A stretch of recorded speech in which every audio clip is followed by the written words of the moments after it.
Assalamualaikum warahmatullahi wabarakatuh. Perkenalkan, nama saya Firdy Diva dari Prodi Teknik Informatika dengan NIM 230401010153. Baik, di sini saya akan mempresentasikan yang telah saya buat untuk ujian akhir semester saya dengan mata kuliahan Matching Learning. Dan untuk yang saya ini kita dengan kelas IFD 12 dan dosen pengampu Pak Syahid Abdullah SSI dan MKOM. Baik, di sini saya akan membacakan dulu untuk soalnya. Untuk buatlah sebuah video presentasi tentang tugas yang telah saya sudah buat dan menggunakan PowerPoint dan Tools. Baik, di sini saya sudah dapatkan implementasi K-Match. Baik, kita lanjutkan untuk presentasinya.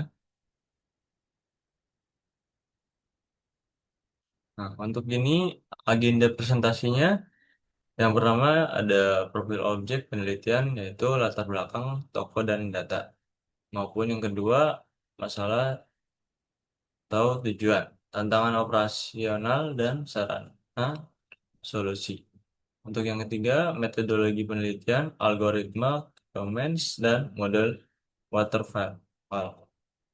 Untuk yang keempat hasil dan pembahasan, validasi dan silhouette dan hasil clustering, maupun yang terakhir kesimpulan implikasi strategi bagi manajemen stok. Itu untuk agenda presentasi. Baik, kita langsung saja berikutnya.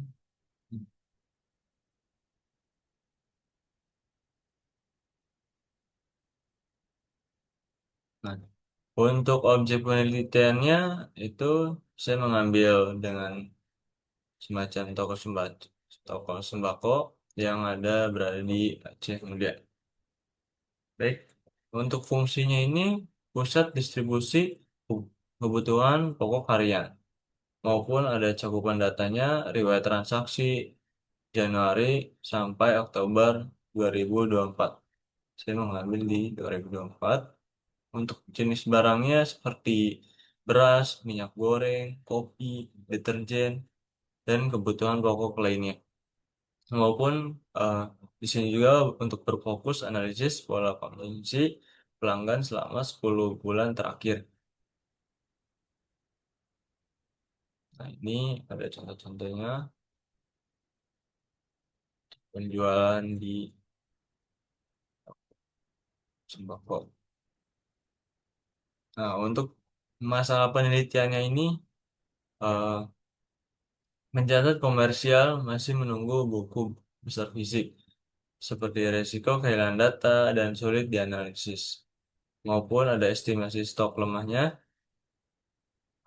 tidak ada tidak adanya alat ukur untuk mengetahui produk yang paling dicari pelanggan maupun ada resiko finansialnya seperti penumpukan stok barang dan tidak berlaku dead stock maupun di sini juga ada kerugiannya modal akibat perputaran barang yang sangat lambat.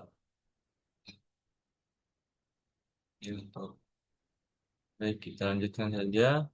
Nah, untuk di sini tujuan penelitiannya ini sebenarnya ada digitalisasi data untuk mengkonversi catatan manual menjadi basis data digital terstruktur maupun ada sistem pendukung keputusan yaitu SPK yang disebut dengan membangun sistem untuk memetakan perilaku pembelian maupun ada operasi eh, optimasi persediaan, yaitu memastikan ketersediaan barang populer dan membatasi stok barang yang kurang diminati, seperti halnya yang diminati dengan orang sekitar. Oke, baik, kita lanjutkan. Di sini ada metode algoritma comments, yaitu eh, yang pertama kita bisa lihat dengan definisi metode clustering non hierarki yang mempartisi data ke dalam kelompok berdasarkan kemiripannya, maupun ada perhitungan jarak yang disebut dengan menggunakan eh, Euclidean distance untuk mengukur kedekatan data terhadap titik pusat asteroid, maupun ada parameter itu seperti halnya volume penjualan bulanan dan rata-rata penjualan tahunan. Nah, di sini ada metode algoritma,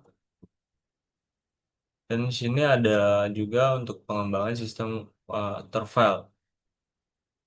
Ada halnya di sebagai berikut, macro-Rathmann analysis, yaitu pengumpulan data, transaksi, dan literatur, maupun ada sistem desain, yaitu perancangan antarmuka dan logika sistem UML.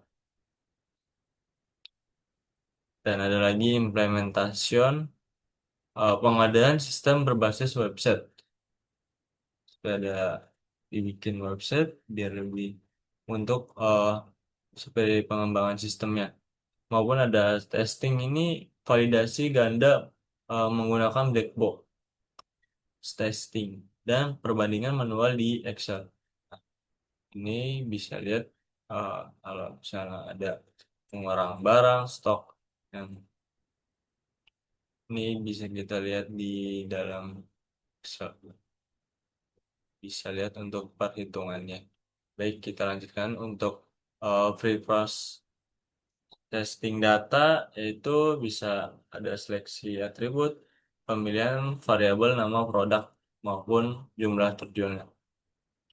Dan juga ada data cleaning, penghapusan data ganda dan memperbaiki kesalahan penulisannya. Maupun ada transformasi data, mengubah data teks seperti nama produk menjadi format numerik agar dapat diproses secara matematis oleh algoritmanya.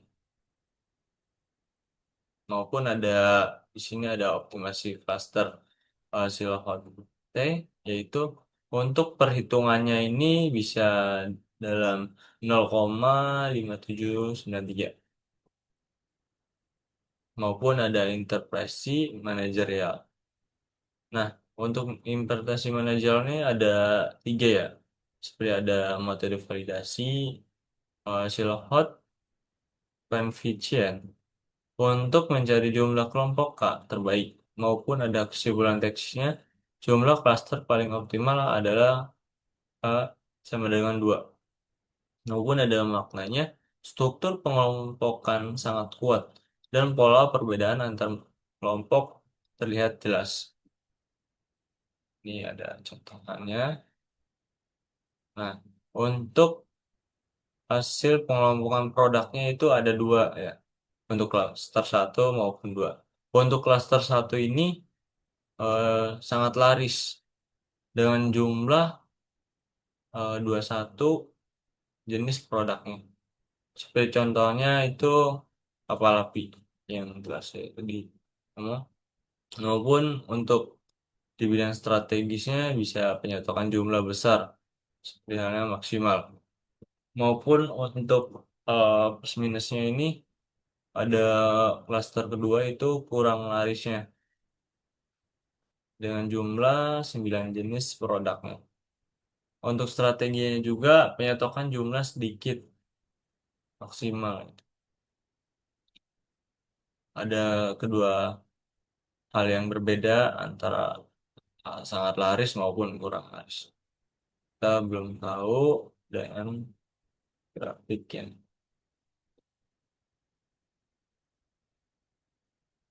Nah, di sini juga ada sebenarnya kesimpulan dan implikasi. Ada tiga ya. Untuk akurasi sistem kemes ini memberikan landasan ilmiah bagi manajemen stok pokok, maupun ada efisiensi mengurangi risiko kerugian modal akibat barang mengendap. Sebenarnya ada saran pengembangan integrasi sistem ke platform Android untuk memudahkan akses pemilihan toko secara real time. Nah, ini ada contoh halnya. Eh, Sekian dari saya. Jadi Dufala. Wabillahi taufiq walhidayah. Wassalamualaikum warahmatullahi wabarakatuh. Saya Vidi undur diri.